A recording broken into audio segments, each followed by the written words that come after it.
Well, thank you very much, everyone. Please. Thank you. Beautiful day in the Rose Garden. And I want to thank everybody for being here with us. We all know what a wonderful country and a great country Poland is. And it's my honor to have a friend of mine here, President Duda of Poland, who has done an incredible job. And I do believe he has an election coming up, and I do believe he'll be very successful. So thank you very much, and all of your representatives, thank you very much for being here. This is the third time that we've hosted President Duda. The First Lady and I also cherish our remarkable visit to Poland 3 years ago. That was an amazing event.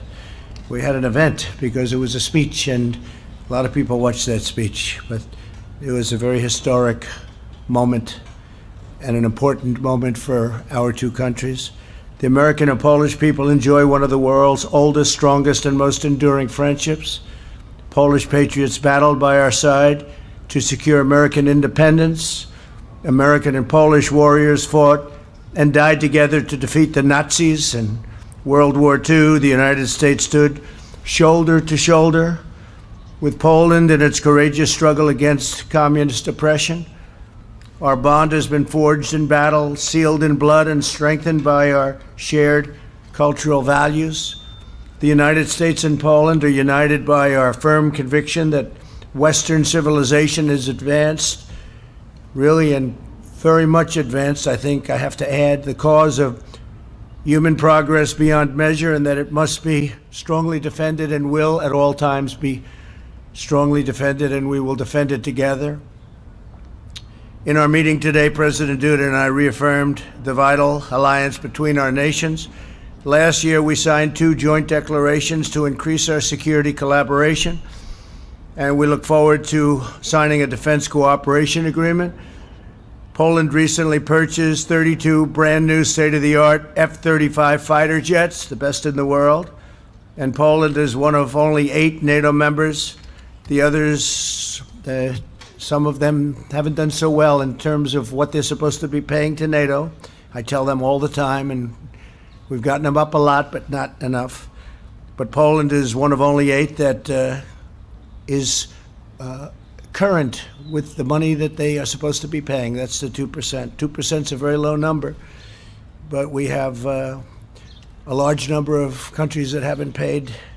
They're delinquent, let's put it that way. They're delinquent with respect to their dues, the money they're supposed to be paying for defense. So the United States is defending a lot of countries that are delinquent on what they're supposed to be paying, and I never feel too good about that. But I will say I spoke with the Secretary General, and he said we've done a great job, but I said we haven't done good enough. We haven't done a good enough job.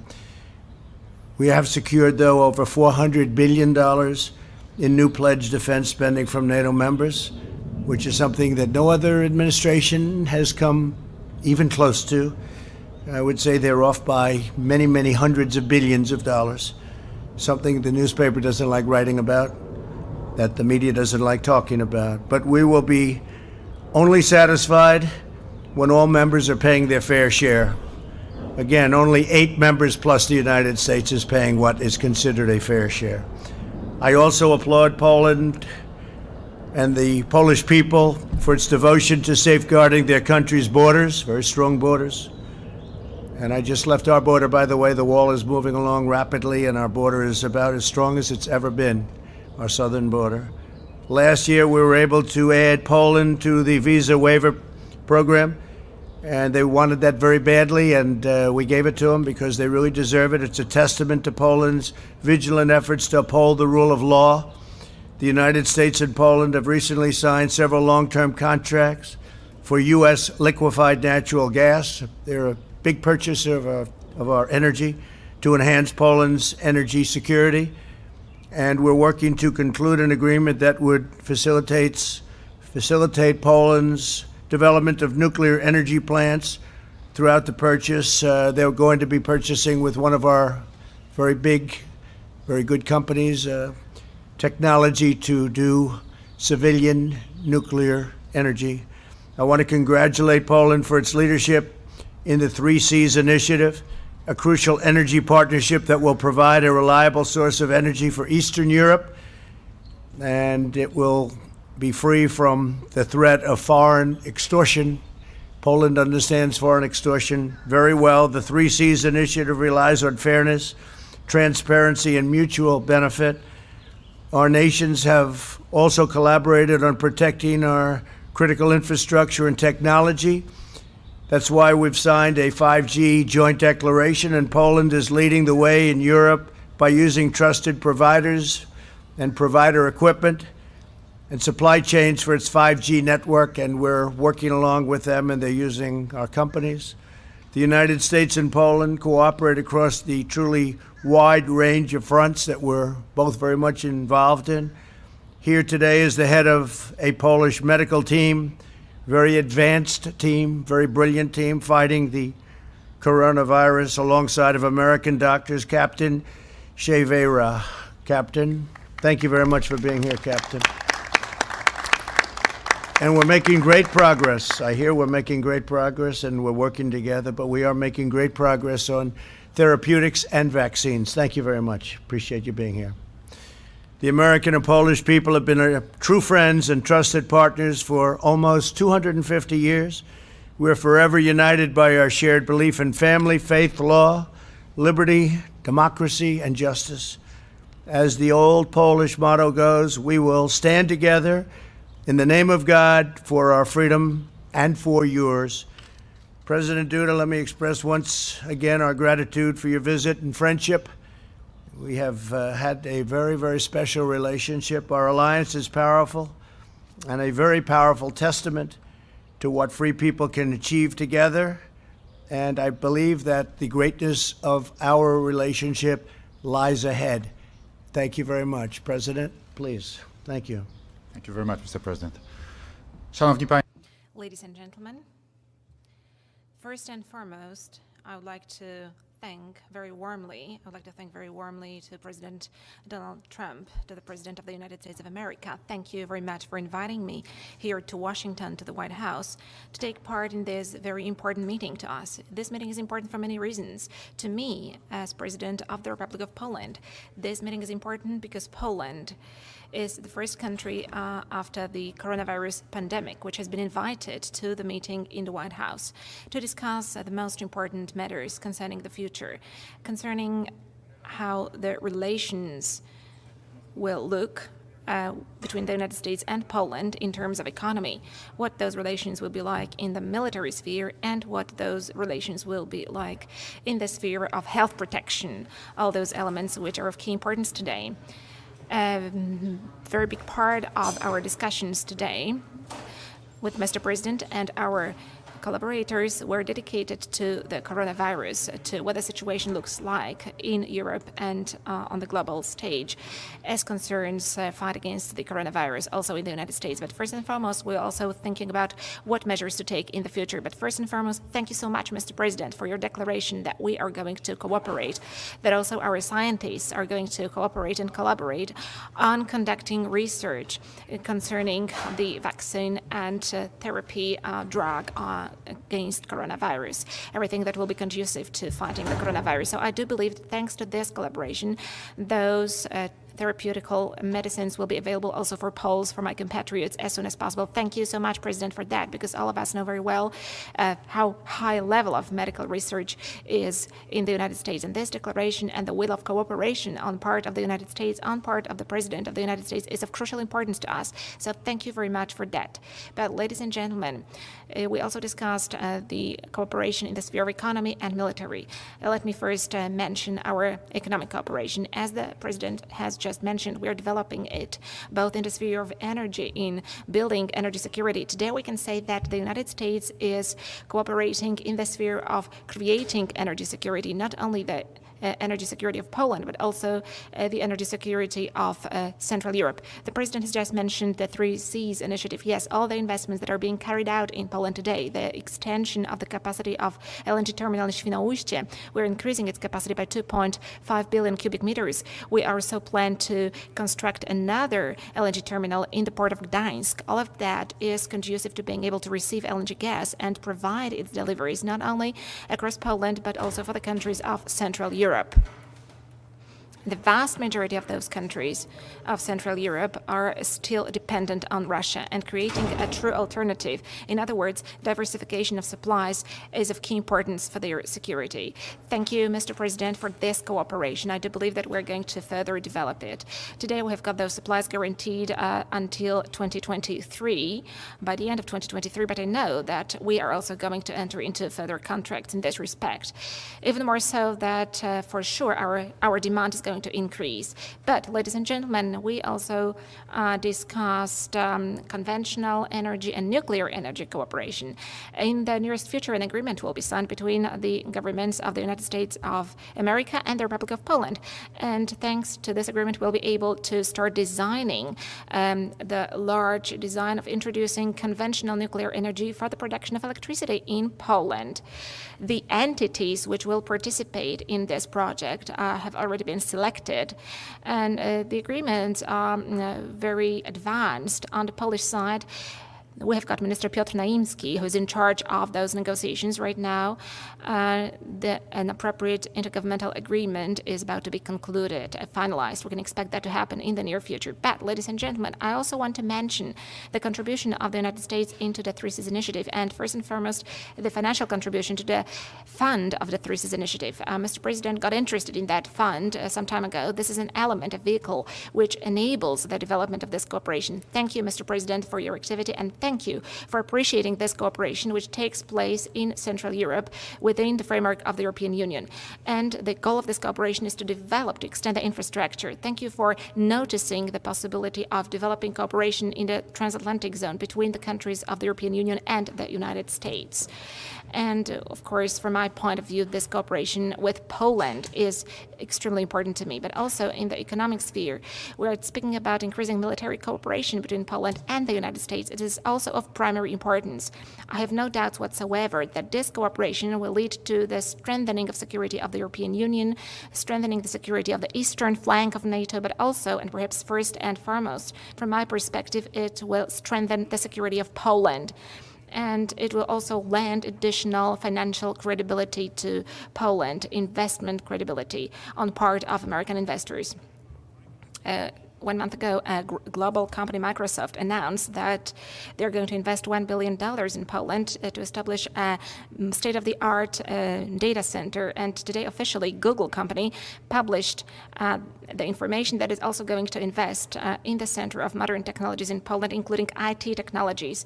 This is going to be an even greater investment than the investment of Microsoft. So, Mr. President, I have no doubts whatsoever that these American investments and this additional investment impulse that the American companies are making right now results from a very efficient policy that we are conducting together, and which increases the sense of safety of our citizens in Poland, and it also increases the sense of safe investments in our country. Thank you so much for that, because that means the creation of new jobs in the state-of-the-art branch of industry, IT technologies. And I'm really pleased because in Poland we have got a large number of excellent young IT experts, also young IT engineers, and for sure we're able to come to terms with these very serious challenges. Also, as far as the intellectual capital is concerned, I'm sure that these investments are going to be beneficial for the United States, for the US companies, and also for Poland through creating jobs, through acquiring new experiences by young people in the first place, by young engineers.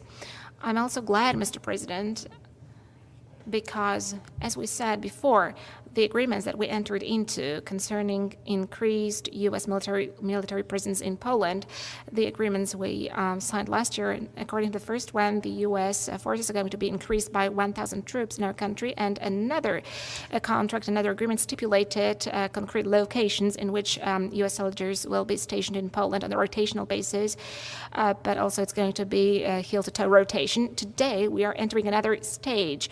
Namely, there is a possibility of further increase in American troops in our country. In recent days, I also talked to Secretary General of NATO. I talked to Mr. Jens Stoltenberg, and we agreed on one point. Especially as Europeans, we have no doubts whatsoever that if any part of the U.S. armed forces, which is the biggest armed forces in the world, was withdrawn from Europe, that would be very detrimental to European security. So in our believe it is deeply justified to ensure that the U.S. troops are left in Europe. So, Mr. President, thank you so much for this meeting today. Thank you so much for accepting Poland during this meeting at the White House. So we are the first country which has been received after this long break in international diplomacy. Thank you for your words about our pride and heroism of Poles over history. Today, Polish soldiers stand arm in arm with U.S. soldiers. We are tested allies. Together we spilled blood in Iraq and Afghanistan, and we stand ready, always ready to implement our allied obligations and commitments. And thank you that the United States, thanks to your policy, Mr. President, is demonstrating itself as an absolutely loyal ally to us. And thank you that we can count on the United States. Also, I'd like to say that I'm grateful, Mr. President, that you have been stressing historical truths in such a decisive way. This is extremely important to us Poles. Fighting disinformation, defending historical truth, also about the Second World War, about who started the war, about the course of the war, is incredibly important to us. And thank you, Mr. President, that you are adopting this stance and contributing so much to putting the record straight. It's important also to us from the point of view of our dignity. The Second World War was a period of great drama and trauma in the history of our nation. We lost 5 million citizens, and that was a tragedy to us. So because of that, it is important to spread this truth, to present it as it really was.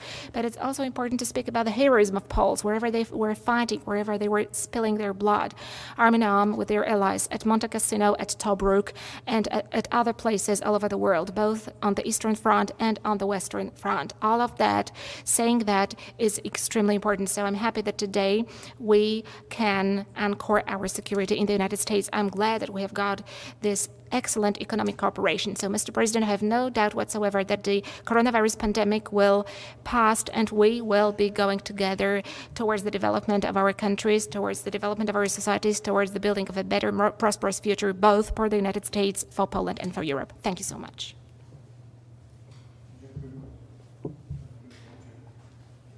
We'll ask one to me and one to the President, and that would be great. Steve Holland, go ahead.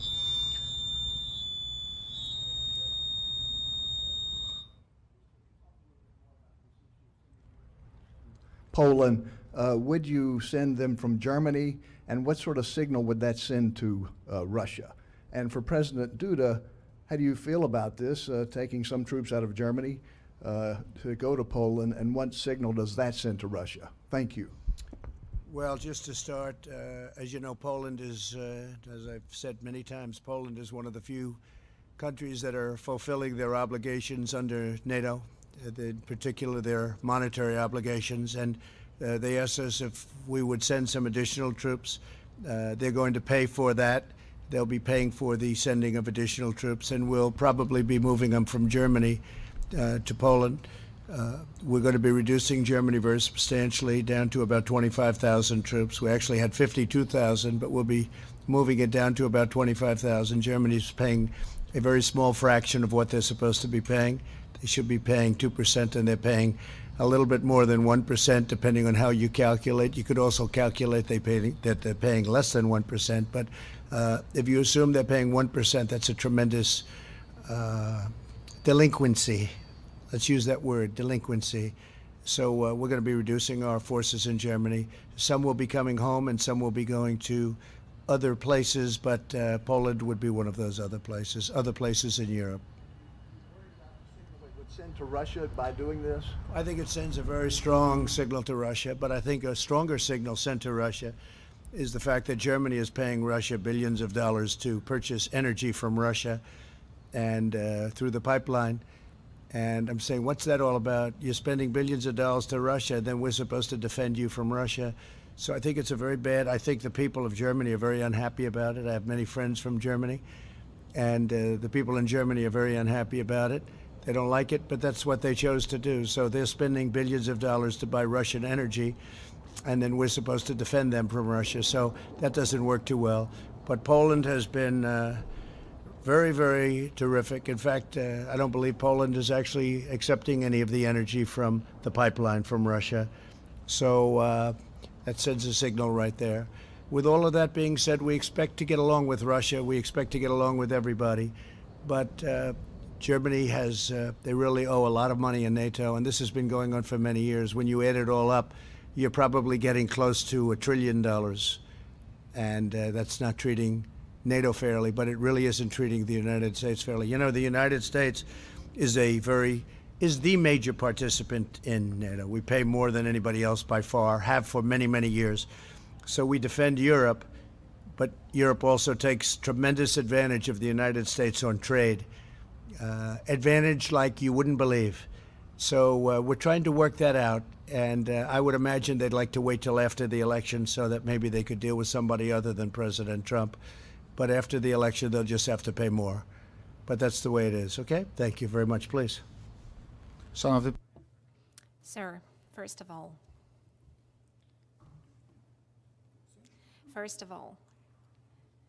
I do respect very much both Mr. President Donald Trump and the United States of America, a wonderful, great state which today is the largest military and economic superpower in the world.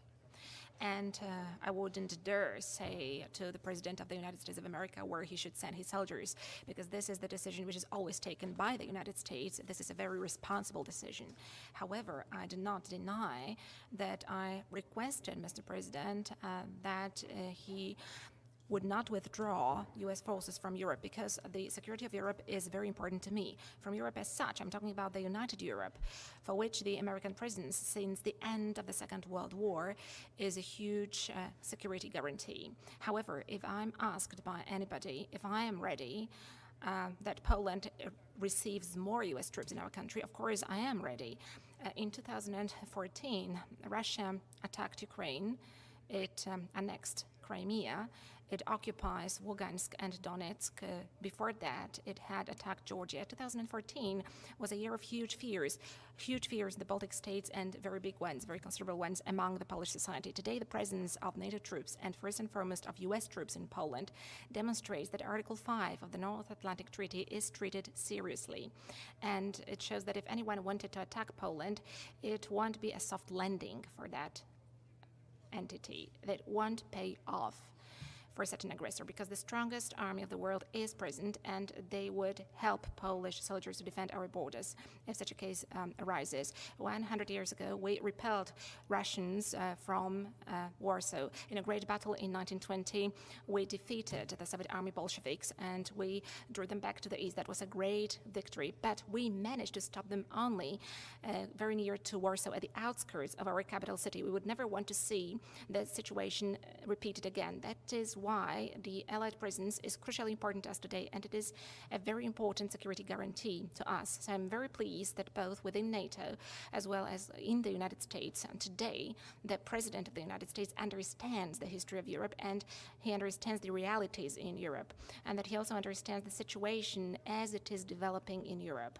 So today this generates peace to my country. It brings security, and thanks to that, Russian, unfortunately very strong imperial ambitions, which have been revived over the last tens of years, I can say, because Georgia was attacked in 2008. Thanks to this, those ambitions have been stopped for the time being, at least in this part of the world. And I have no doubt whatsoever that this is also a huge merit of the policy of the United States. I'm grateful for that, just like all my compatriots are.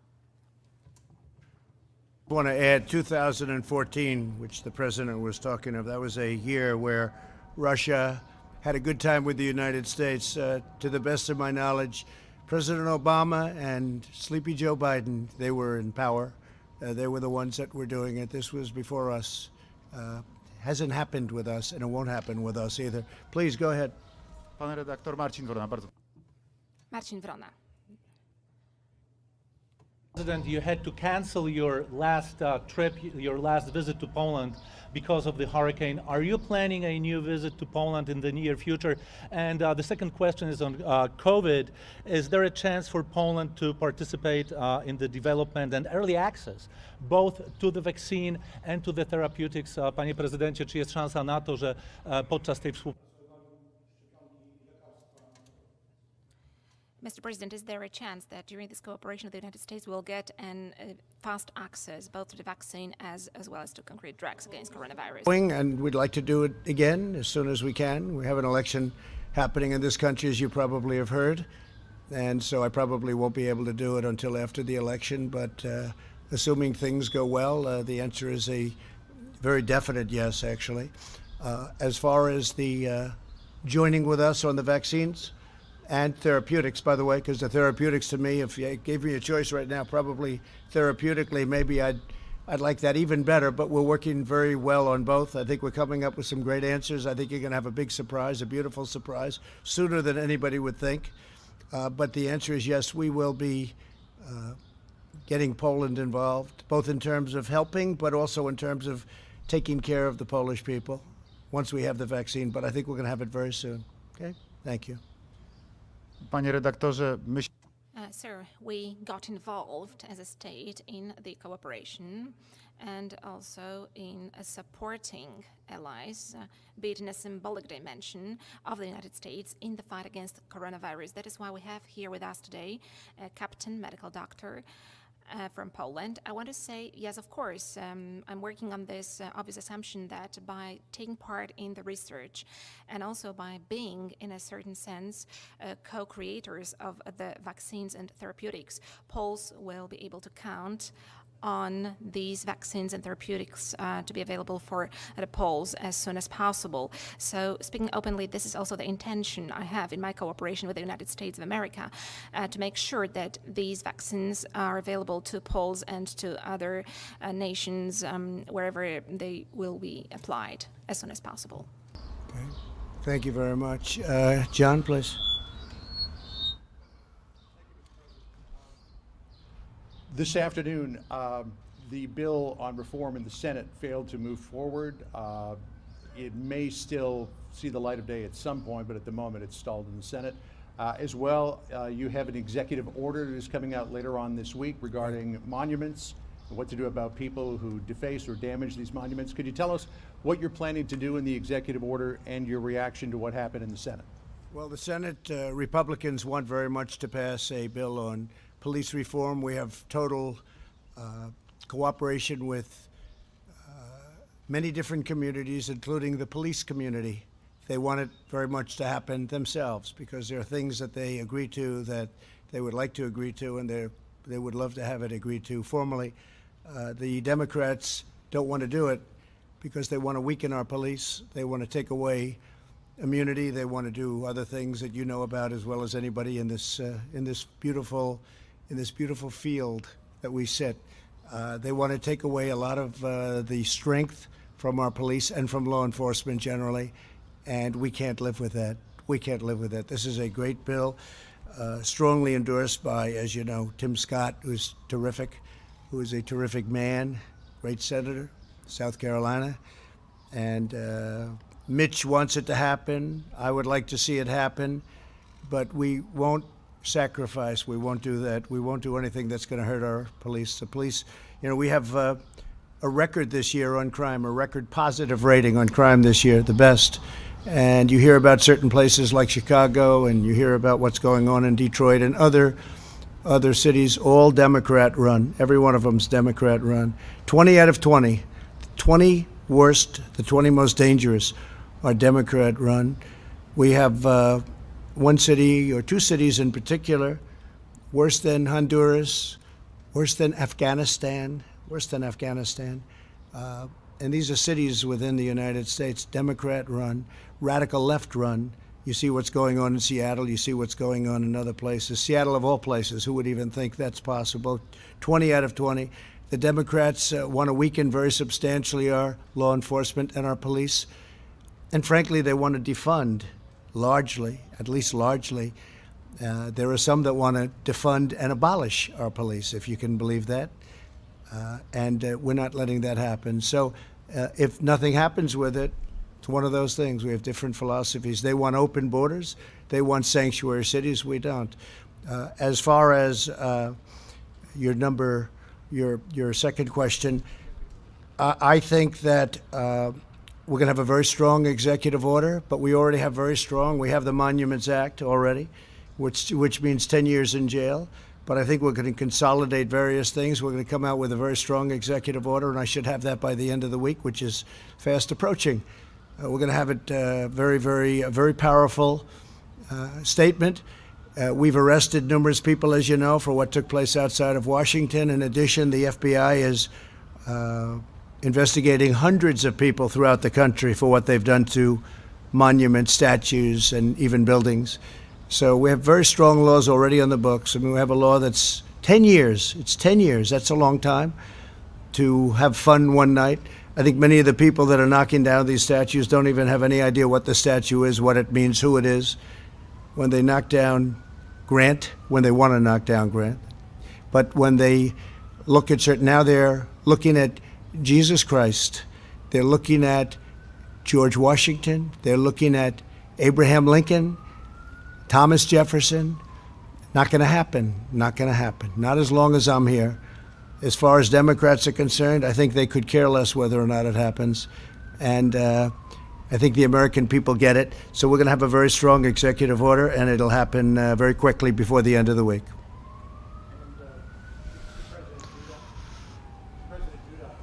We have an election coming up in November. You have an election coming up on Sunday.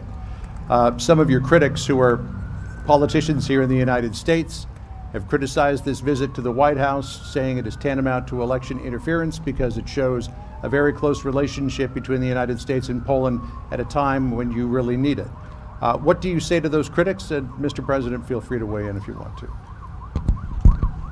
Szanowny panie, przede wszystkim Sir, first of all, let me also follow up on the question that you asked to President Donald Trump.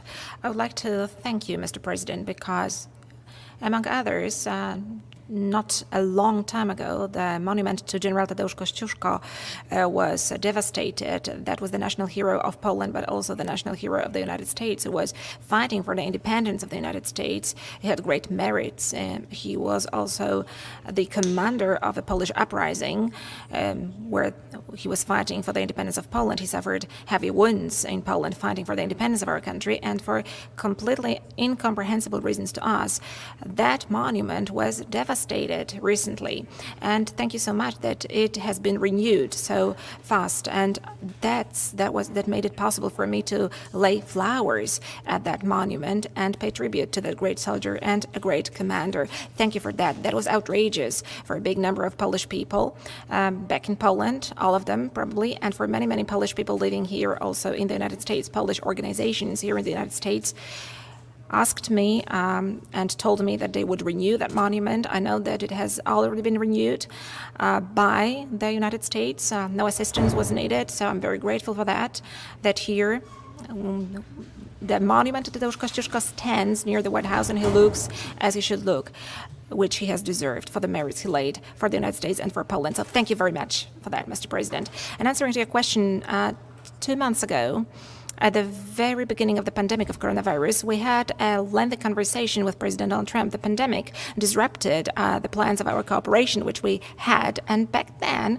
we made an arrangement with Mr. President that we would meet as soon as it would be possible. And this has been implemented.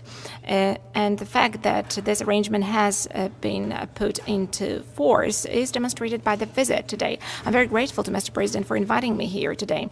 And together with Mr. President, we are implementing our presidential duties. The president is always in charge of his national interests, and this is the task of the president. When the president is acting in the international sphere, this is my sense, but I also know that also it is a very strong belief of President Donald Trump. The president is supposed to realize the interest of their country. So Mr. President Trump is realizing the interests of his own country, and I'm realizing the interests of Poland. So we are looking for a win-win situation where both parties are the winners, where both parties are able to implement their interests as part of the cooperation which we're implementing. This is the way we act, and in this very moment we are acting on a national level, on the state level. We are just fulfilling our obligations and duties as presidents of our countries, as those who are representing our nations and who want our societies to have as good lives as possible. Thank you very much. Doing very well in Poland. He's doing a terrific job. The people of Poland think the world of him. And by the way, Mrs. Duda, who's a terrific woman who we've gotten to know also through our various travels and meetings. But they think the world of him, and I don't think he needs my help. I'm honored that this is a day that's, I guess, just before your election. I'm honored, but he will do very well with or without us. He's going to have a great success, and Poland is going to continue on. They're doing incredibly well as a country. Okay, please. Thank you very much, Thank Mr. you. President. Best regards to Madame Melania, Thank to you. your wife. Pan redaktor, bardzo proszę, telewizja polska. Polish television. Good morning, Rafał Stańczyk, Polish television. I want to ask about timing of that visit. President Andrzej Duda is the first president, the first international guest in the White House since the lockdown. And today there was a big military parade in Moscow. Can we combine those two facts? Is it kind of proof that that Poland is an important partner for America? Can we treat it that we can rely on America in Poland? Thank you. Well, I think you can, and we also are working with Russia right now on an arms treaty, which is a very big thing, nuclear arms specifically, but we're working very much, and I think I can say, Mike, we're doing very well on that. We're two countries that want to see it happen, and we're working on other things with Russia. We have a very good relationship. We have our ambassador over there right now who'll be attending certain festivities, and that's a good thing, and I think that's frankly a good thing for Poland also. Likewise, we're going to be having very important dignitaries at your parade. You're going to be having a very big event soon, and we're going to be, I guess, in August, and we're going to have people representing the United States at a very high level, and that's very important to us also. Okay? Please. Panie redaktor. Sir, I have this feeling and sense that I'm conducting negotiations in Polish matters here in a very experienced and very tough politician, a tough player, I can say, that is President Donald Trump, who is standing strongly and looking to the interest of his country and his citizens. What I'm doing here is I'm representing Polish interests here, and I'm not parading in Moscow. That is all. Thank you very much. Thank you all very much. We will see you soon. Thank you. Thank you very much.